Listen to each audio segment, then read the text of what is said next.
Saludos amigos y amigas, bienvenidos a un nuevo punto de vista. Donde quiera que ustedes se encuentren a través del maravilloso mundo de las redes sociales. Saludos a todos ustedes, a todos y a todas. A través del canal Prensa Pedro Duarte, toda la semana ustedes pueden acceder a su programa Punto de Vista. Allí en la pantalla aparece el link para efecto de suscribirse y por supuesto la mano con el dedo para efecto de decir me gusta.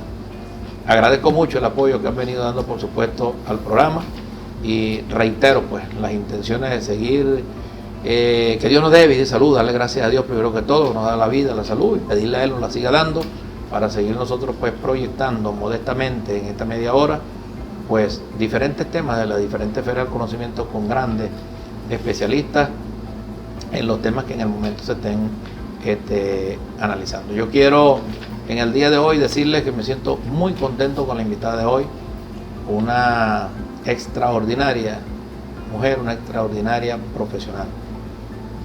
A lo mejor quizás se circunscriba más en el día de hoy el programa a lo que es el aspecto pues de lo nacional de nuestra República Bolivariana de Venezuela. Recuerdo que el programa sale desde Cabima, Estado Zulia, Venezuela.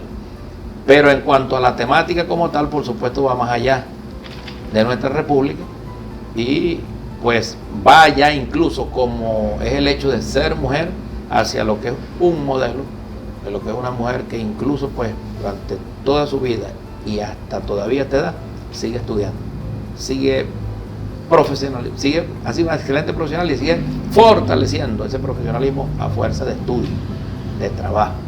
Todavía en este momento, por supuesto, ejerciendo el derecho, una de sus tantas facetas como profesional. Estoy hablando de una persona muy querida por nosotros, de acá de Cabima, para nosotros, por supuesto, pues, diría yo como una especie de ícono, ¿no? En cuanto a lo que es la cabimicidad, muy conocida por todos los cabimenses, pero aparte de ello también por nosotros los abogados. Voy a decir el nombre completo de la doctora Lila María de la Encarnación Verde Lugo, nuestra querida doctora Lila Verde. La doctora Lila Verde, desde acá de Cabima, voy a leer un extracto muy pequeño de lo que es su hoja curricular, que es bastante extensa, por supuesto. Fíjense que comienza con el tema educativo, ¿no?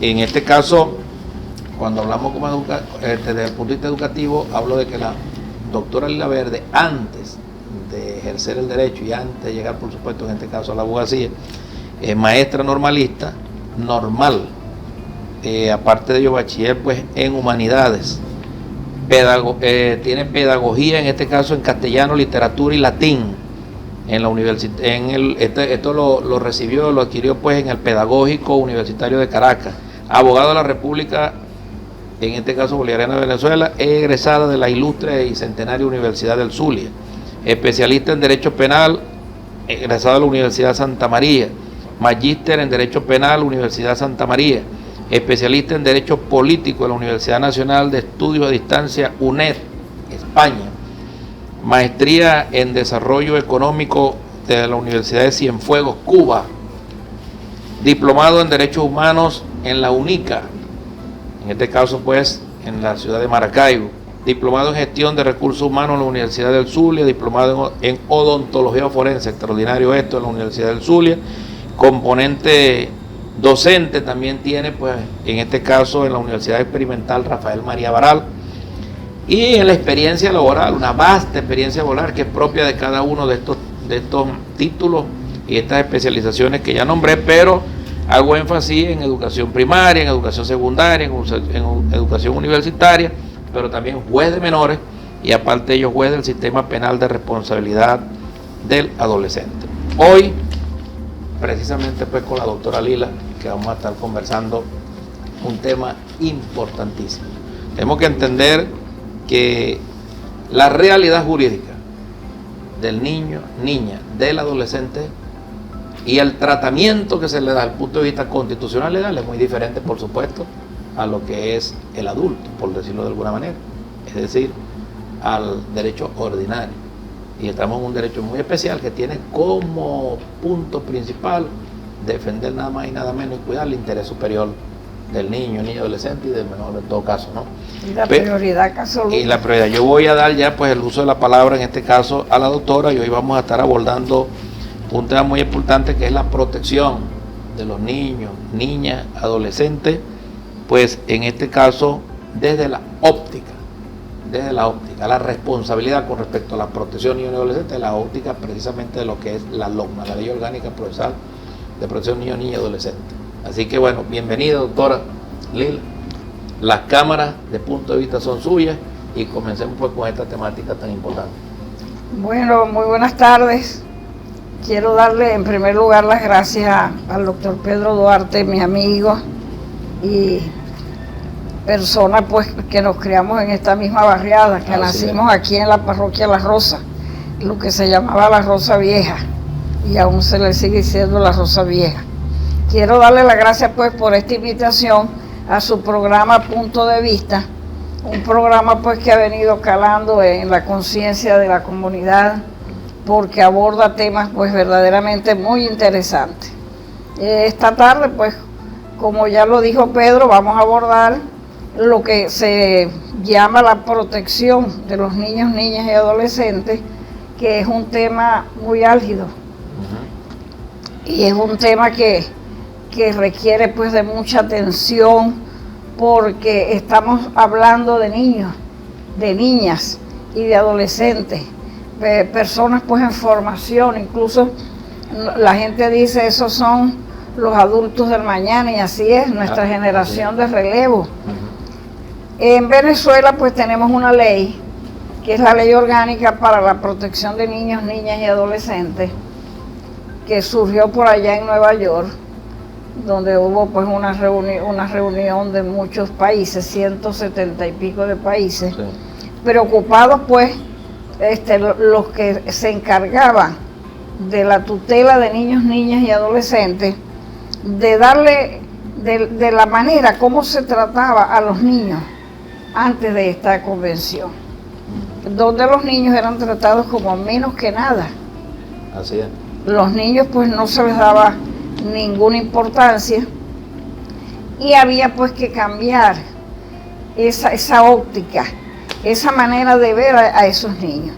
Y por eso cada país se comprometió a ratificar esa convención internacional, para que en cada país hubiese una ley especializada, una ley orgánica. Es una ley orgánica que priva sobre cualquier otro instrumento jurídico que trate sobre niños, niñas y adolescentes. En este caso pues hubo 3 países que no quisieron ratificar esta convención internacional, como lo fueron Estados Unidos, porque ellos argumentaron que era un país donde había muchos inmigrantes y que no podían pues darle protección a esos niños que no eran nacionales. También las islas, Somalia tampoco quiso firmar, y las Islas Cook dijeron que ellos se rehusaban a hacerlo porque no estaban pues de acuerdo con ese cambio de paradigma.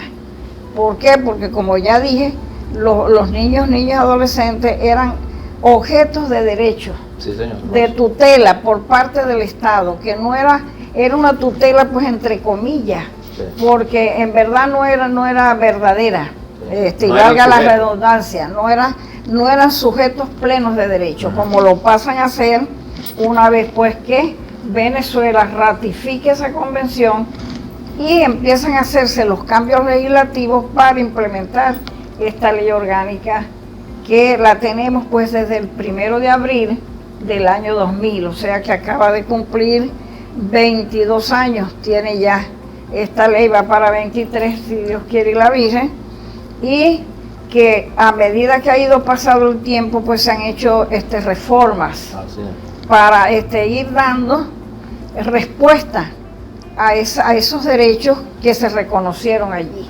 Sí. Es decir, que nuestros niños y niñas y adolescentes a partir de ese momento tienen todos los derechos que tenemos las personas adultas, más aquellos que le corresponden por su especial condición de niños, niñas y adolescentes. Así es, doctora. Yo quiero, en esa tremenda introducción que usted hace allí, incluso histórica de la ley, 22 años pasan volando. volando, han pasado. ¿Cuántas veces no nos vimos y no nos hemos visto pues con la doctora, y todavía la doctora ejerciendo pues a nivel de lo que son los tribunales, no solamente en Cabima, Maracaibo, en diferentes partes de Venezuela?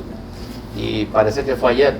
Parece que fue ayer, que nacía incluso la ley orgánica del y que vinieron los nombramientos de los jueces, que en principio pues solamente habíamos aquí en Cabima 3 jueces, después se hizo 4, se llegó a 4, y tuvimos pues un privilegio, que es que el sistema penal de responsabilidad del adolescente, en la sección de adolescentes, cuenta aquí con el circuito completo, que no lo tienen los adultos, porque los adultos tenemos jueces de control y jueces de juicio, pero no tenemos tribunales de ejecución, mientras que en adolescentes tenemos completo pues el circuito. Oye, aparte de eso, doctora, ¿cómo fue? Yo, por cierto, aprovecho de saludar a todos nuestros colegas abogados y pedir por todos aquellos que se han ido.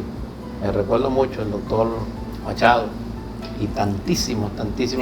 Eso dejó un recuerdo grande, muy grande e indeleble en nuestras mentes, en nuestros corazones. Un hombre luchador, tremendo, un gran líder. Aprovechar tanto, ¿no? Tito Manzano, el doctor Sergio Purgal, por cierto, recientemente no era colega, bueno, claro, nuestro querido doctor Escalona, y tanto que se nos han ido, y aprovechar también aquí por una vasta experiencia, demasiada experiencia, hombres que dejaron pues Damaso Mavares, una huella, y de decir el caso de, por ejemplo, gracias a Dios que Dios cuida a Ever, pero también pues aparte de ellos su hermano, que era como una especie de abogado, porque él lo era en la práctica. Esto lo digo en razón de lo que es esto histórico, porque parece que fue ayer que nació la ley, ¿no? Ahí, doctora, dentro de esto es importante que analicemos, se están viendo cosas muy feas, muy duras, ¿no? Contra los niños, contra las niñas, sobre todo niños y niñas.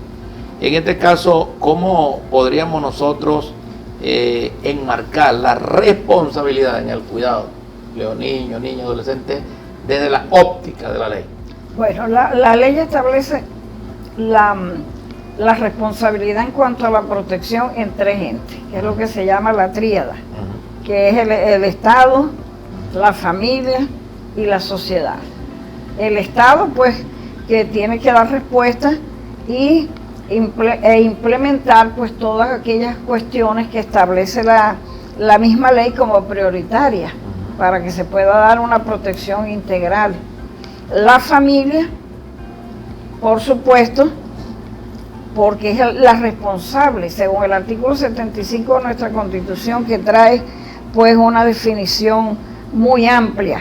Porque antes nos decían, la familia es el núcleo de la sociedad. Pero la Constitución nuestra, la del 99, una Constitución maravillosa, porque no hay una Constitución más garantista que esa, nos dice que la familia es el espacio fundamental para el desarrollo integral de todos sus miembros. Exactamente. Y la ley también nos acota de que los niños, niñas y adolescentes deben ser criados en su familia de origen, que solamente por circunstancias pues extraordinarias, muy especiales, pueden ser delegada esa responsabilidad de la familia, por ejemplo en la familia de origen, que es el papá y la mamá. Exacto. En la familia ampliada, que serían los abuelos, los tíos, que es lo que se está dando actualmente. Entonces, esos 3 entes, familia y por supuesto la sociedad. No puede haber una sociedad contemplativa, una sociedad que sea un convidado de piedra, sino que se tienen que unir, coordinar todos los esfuerzos que pueda hacer la sociedad a través de sus clubes de servicio, a través de las políticas públicas creadas por el mismo Estado, para que esa protección se dé, como ya lo dije anteriormente, en su totalidad. Exactamente. O sea, en forma integral. Decía Pedro, la situación que estamos atravesando ahorita.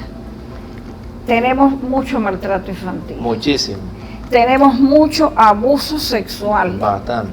Donde son las mismas personas del entorno familiar quienes incurren en esos hechos bochornosos, y que de paso tienen unas penas elevadísimas, porque los adultos que cometan esos abusos sexuales en contra de niños, niñas y adolescentes, o sea, víctimas especialmente vulnerables, porque esos son personas que todavía no tienen discernimiento, Ajá. no pueden diferenciar cuáles son las actitudes malas de las buenas, y los adultos se aprovechan de ello para cometer esos abusos. Los abuelos, los mismos padres biológicos. Ajá. Es alarmante, es una cosa que a uno le eriza la piel cuando uno se sienta a ver las noticias en la computadora y ver tantos hechos verdaderamente lamentables, hermanos mayores con los hermanos menores. Ya no es el problema de la niña, sino que también ya es el problema del niño. Sí. O sea que no se hace ninguna diferencia. Y ello porque la familia de verdad se ha, como digo yo, desligado o no quieren darse cuenta de que tienen esa gran responsabilidad, y por eso se habla en la LOGNA de una corresponsabilidad. Corresponsabilidad entre esos tres entes, entre familia, la sociedad y el Estado. Si nosotros lográramos que esos tres entes trabajaran hacia un solo norte, no tendríamos pues todos esos problemas que tenemos en este momento. ¿Usted cree, doctora, que allí, por ejemplo, usted sabe que usted está hablando del tema de la corresponsabilidad con respecto incluso a esa tríada, ¿no? Pero la familia como tal, nosotros en nuestro ejercicio, ¿qué nos hemos visto? Y de usted todo. En el ejercicio, aparte de eso, como juez, ¿qué no ha visto? 15 años en el sistema penal. ¿Cuántas cosas no hemos visto? Que por razones obvias, por secreto profesional y por razones de ética profesional, correcto, hasta aquí llegamos. Pero sí es interesante en ese caso de la corresponsabilidad. Hay gente que piensa que de repente, incluso por no ser familia, no tienen nada que ver. No, sí tienen que ver. Y ahí es importante en otro lado para que se entienda un poco más el tema. Mira, hay una cosa que yo he cuestionado muchísimo. Sí. Porque a veces vemos los padrastros, sobre todo ahorita acaba de haber un caso verdaderamente terrible en los puertos de Altagracia, donde un señor, pues, no se sabe si era en estado de ebriedad o que había consumido algunas sustancias estupefacientes. Eso pasó la semana pasada. Estranguló a Alejandra, una niña. Entonces uno se pregunta, ¿hasta dónde se han perdido los valores? Así es. O yo no diría que se han perdido, yo diría más bien que es que no los practicamos, porque la gente ha dejado de creer hasta en Dios. Sí, por supuesto. Eso es lo más grave. Lo más grave, mira, hay ahorita una campaña a través de todos los medios de comunicación social, sobre todo en cuanto a la televisión, que las misas las pasan por las tardes, en la mediodía.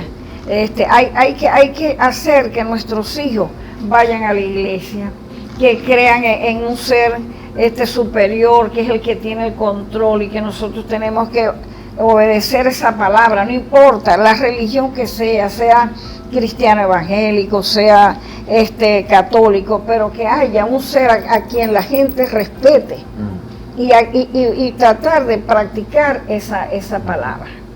Entonces, ¿qué es lo que está pasando ahorita?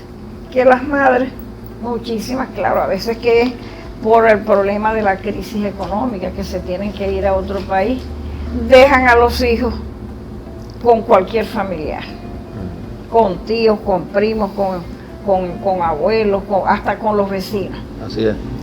Y esos vecinos no van a atender, ni van a tratar a esos niños, ni le van a dar la protección adecuada. Entonces, ¿qué sucede? Que cuando ocurren estas tragedias, sale una persona para dar respuesta a lo que dice en cuanto a que es un compromiso de todos, no solamente de la familia, sino de toda la sociedad, de toda la comunidad. Salen diciendo, ay, pero es que nosotros sabíamos que allí maltrataban a esa niña, o maltrataban a esos niños. Ajá, ¿y por qué usted no denunció? Ajá.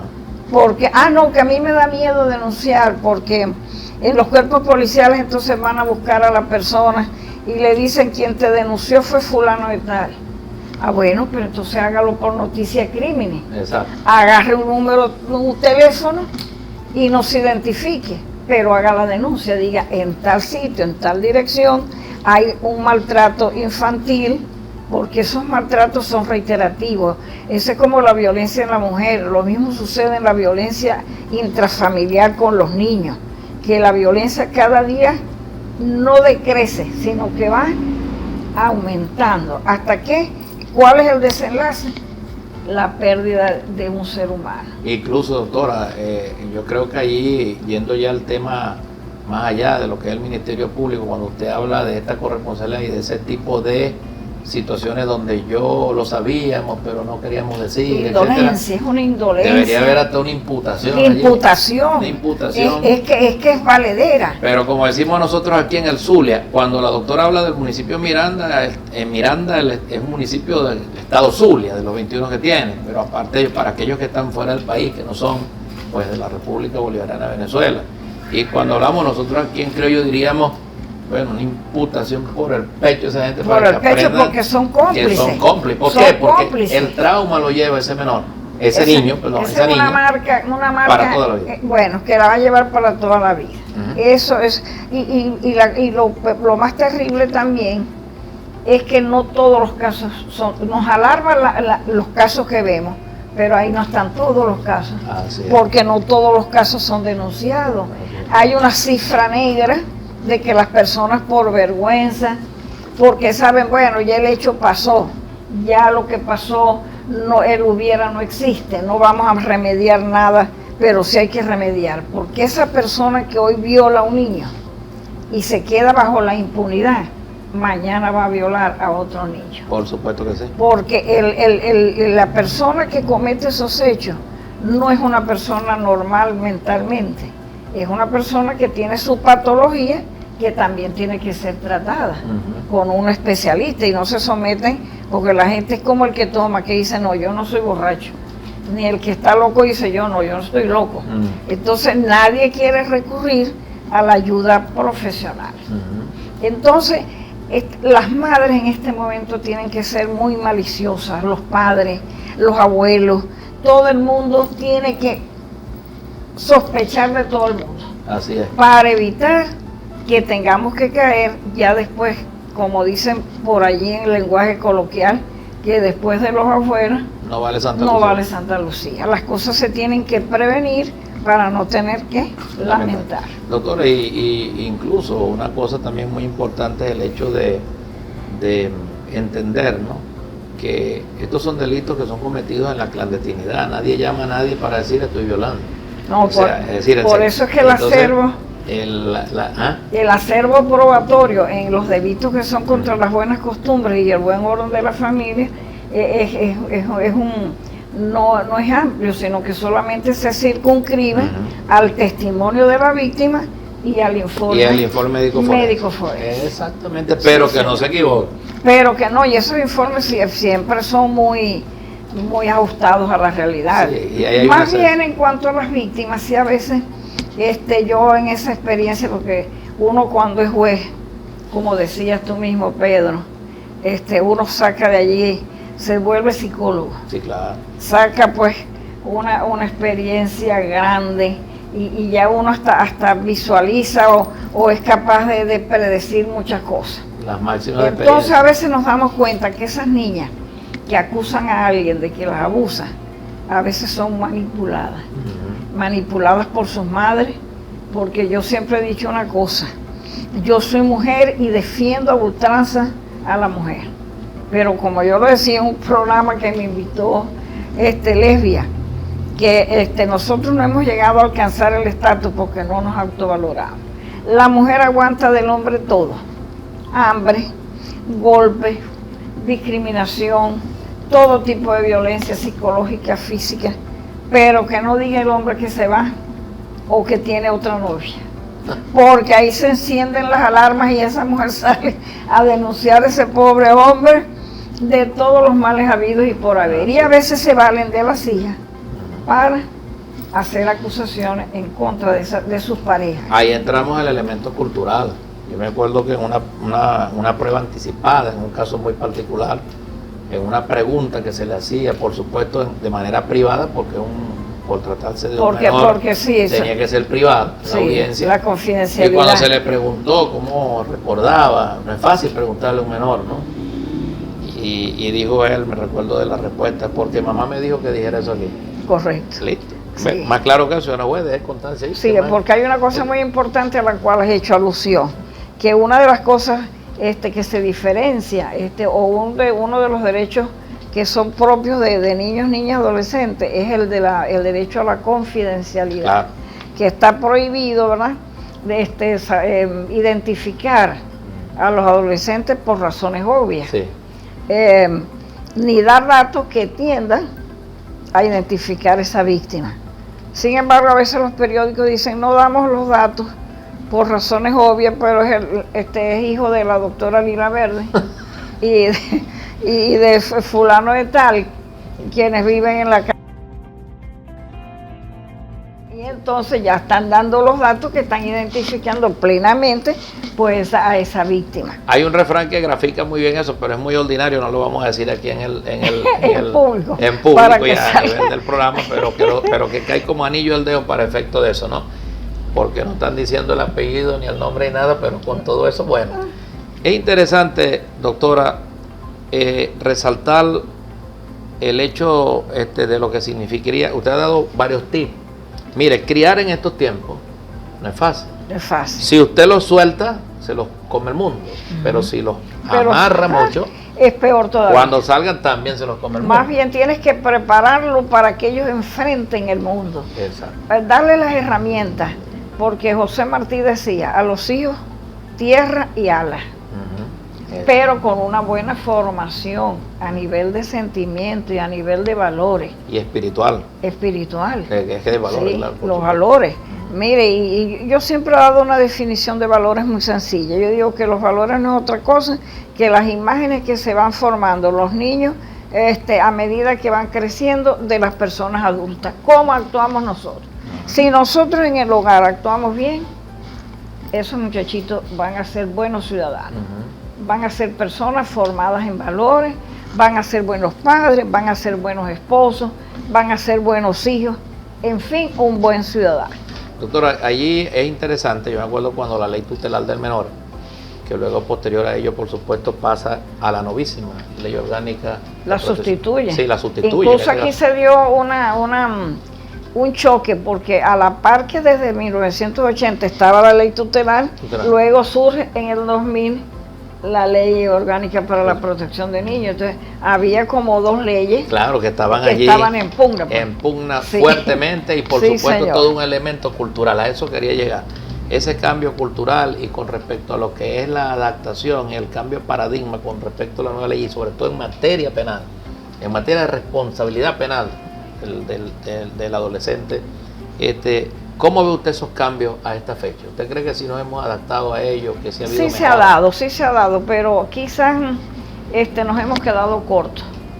Debió haber una evolución mucho más amplia y abarcar temas pues mucho más importantes.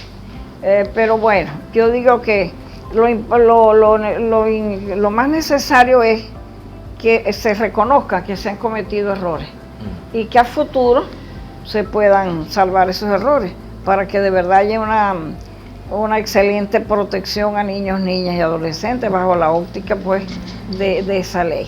Doctora, y ahí en estos minuticos que quedan, quisiera yo que usted aprovechara y diera otros tips con respecto a lo que significa pues el cómo proteger y que haya ese cuidado. Bueno, mire, yo digo que todos los males de la sociedad tienen una herencia que es la falta de educación. Exacto. La educación es lo más importante. Y nosotros vemos a diario cómo los padres, ellos mismos le violan a sus hijos esos derechos. Ejemplo. Cuando no los envían al colegio. Exacto. Cuando un padre, por X circunstancias, porque buscan los 50.000 argumentos para no enviarlo. Y por eso usted ve la cantidad de niños deambulando por las calles en condiciones de mendicidad, niños expuestos a que los violen, a que los abusen sexualmente, niños expuestos a que las bandas, porque sabemos que tenemos EDO, tenemos muchos grupos estructurados de de delincuencia organizada, que andan captando muchachos adolescentes, y sobre todo cuando andan en la calle son muy fáciles de que se les manipulen y se les lleven pues a ser los verdaderos delincuentes.